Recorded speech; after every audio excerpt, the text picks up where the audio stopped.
Assalamu alaikum, and thanks for watching Hot Conflict. Well, I, like many people, watched the Republican debate, and it was very interesting. We had 10 Republican candidates in their first debate for the primary on MSNBC. They met at the Ronald Reagan Library in Simi Valley, California, and the host was Hardball's Chris Matthews.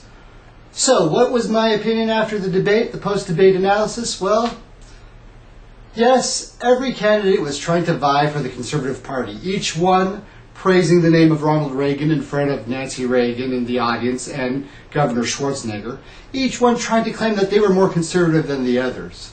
And just as the debate started with everybody looking at three main candidates, those being Mitt Romney, John McCain, and Rudy Giuliani, after the debate, pretty much the same is true.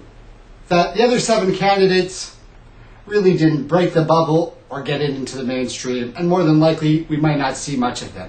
So, Mitt Romney. How did Mitt Romney do? Well, to his credit, first of all, he seemed very presidential. For the first time, many people got to see Mitt Romney, and he came off quite confident, sounded well, he looked the part, and has a little bit of the presidential voice. But he has a little bit of a problem discussing his faith, and as we know, being a Mormon is going to become an issue. Even though most people won't say it out loud, for Christians, being a Mormon is not the same thing. Mormonism is considered to be a heretical, fanatical offshoot, a heresy, not part of the mainstream faith. And it's going to be hard to say or change the public's opinion on that. Even though Mitt Romney did actually talk about faith and say that this country is based on religious freedoms and freedom to have faith and not the establishment thereof, and that he believes our power is in the unity of the fact that we accept all these various faiths. He was coached on the words about faith, and he came off half decent. Romney's biggest problem is going to be abortion, where everybody thinks he flip-flopped from coming from a governor of Massachusetts and then now changing his position to try and get the Republican vote. That's going to become an issue. And even there, Mitt Romney tried to quote that he changed his opinion on abortion like Ronald Reagan. But he did look presidential. The other issue that I thought was interesting about Mitt Romney is when he was talking about Islam and Muslims and the war on terror. Mitt Romney was one of the only candidates who condemned Al-Qaeeda, and with Al-Qaeeda he mentioned the Muslim Brotherhood, Ikhwan al-Muslimin, the Muslim Brotherhood out of Egypt. This is quite a significant point if you're Muslim and you're paying attention to the political situation. To equate Al-Qaeeda, the terrorist group, with Muslim Brotherhood, the Egyptian religious political group, is a big stretch. And if that's what we want to see in our elected official from the Republican Party, then it's something that we should pay attention to. A lot of people might not have noticed that. Second, out of the top 3 runners was John McCain. Now, John McCain, always the maverick, came out. I wasn't quite sure what I was going to expect from John McCain, but he seemed somewhat agitated. He seemed a little bit hostile. He was aggressive. Maybe he had too much coffee before the debate. He was like shaking his arms and pointing and, you know, Uncle Sam wants you. And he was all over the place. He still seems a little bit old. I don't know if he has the stamina, actually. With all due respect, Senator, I don't know if you have the stamina to go a whole 8 years after another year of campaigning.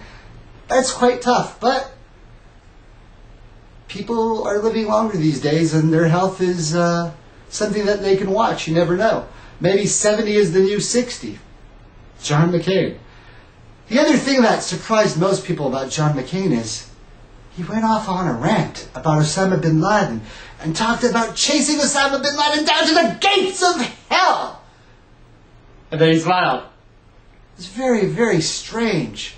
When I saw that, I was a little bit concerned. Is that the kind of president we want in the White House? I mean, yes, we deal with a lot of Muslim extremists and fundamentalists. And we're always talking about that issue, about people who are fanatical in their religion, who think that it's their job to send other people to hell. That is not the job of the president. Let's just get something clear. Whether you're a Jew or a Muslim or a Christian, God sends people to hell. God sends people to heaven. It's not any person's job to send someone else to hell. So, John McCain, I don't know if I want you sending anybody to hell. That's not really your job. A little bit disappointing there. Third was Rudolph Giuliani. Giuliani, a lot of people were expecting to see Giuliani control the stage. They were expecting to see a little bit of aggressiveness, and Giuliani really had a hard time in the first debate. It might really hurt his campaign run. He had a hard time with the abortion issue. When asked about appealing Roe v. Wade, he said that would be fine. Wait, appealing it would be fine? Yes, appealing it would be fine. Well, overruling it, not appealing it, overruling, well, fine, all fine. He didn't take a stance. He didn't want to take a stance on Roe v. Wade. He was all over the place on abortion, and it just didn't look good. But interestingly enough, the spot question about Islam, what is the difference between the lineage or the descendancy of the Shias and the Sunnis? Hey, Rudolph Giuliani, all of a sudden, the Sunnis believe in descendants by democracy or elections. Not democracy, but elections. And the Shias believe in descendants by lineage. Out of the blue, he just pulls that out. A little bit rough around the edges, but surprise, surprise, Rudolph Giuliani knows the difference between a Shia and a Sunni. That's doing better than most of the people in the intelligence community. After that, Rudolph Giuliani had a little bit of other trouble when he also invoked Reagan. He was trying to look presidential, but he couldn't really do it. John McCain invoked Reagan when he talked about coming back from the war. Rudolph Giuliani did it when referring to the Iranians, saying that Ronald Reagan looked into the eyes of the Iranians and then the hostages were released. You know, everybody was trying to call on the spirit of Reagan. This is one thing that the Republicans need to learn. From Mitt Romney, John McCain, Rudolph Giuliani, and the 7 other dwarfs that all mentioned President Reagan, but none of them even had the stature of caliber, even looking like a glimpse of President Reagan. See, the Conservative Party is trying to tell the people running for the Republican Party that they're not looking for Ronald Reagan.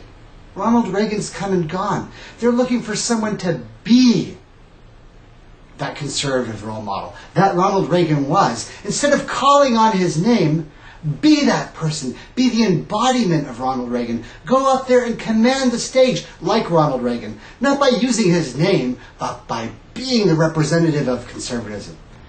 And the Republicans don't have that, which is why they're dissatisfied with the candidates that they have right now. And even though everybody's calling on Ronald Reagan's not running for the election. And so we need someone to stand up there and be different so that people call their name. Someone who is like Ronald Reagan, whose name we can use as the Republican role model. The only person on the horizon right now is Fred Thompson. Wasn't in the debate, but well known from Die Hard, Law and Order, and other TV and movie appearances. His advantage is he's an actor. Just like Reagan, he can come onto the stage and command the position and look authoritative, and he has, naturally, the presidential voice. What no other candidate can build or has been able to show or demonstrate yet, Fred Thompson has in spades, the presidential voice. And that's how he can come and just stand there and be presidential. So we'll see if that's going to be enough, whether Fred Thompson really gets in the race. But overall, kind of a disappointing show for the Republican candidates. Now, in the Democrats, are there names? Yes. Whether you like her or not, Hillary Clinton has the name. Hillary Clinton, and everybody knows it. And the other person with the big name is Obama. Obama. Those people are getting name recognition. And in this new media frenzy YouTube world on the internet, being known and having that name and having that persona, that perception is reality. Thanks for watching HotConflict.com. Assalamu alaikum.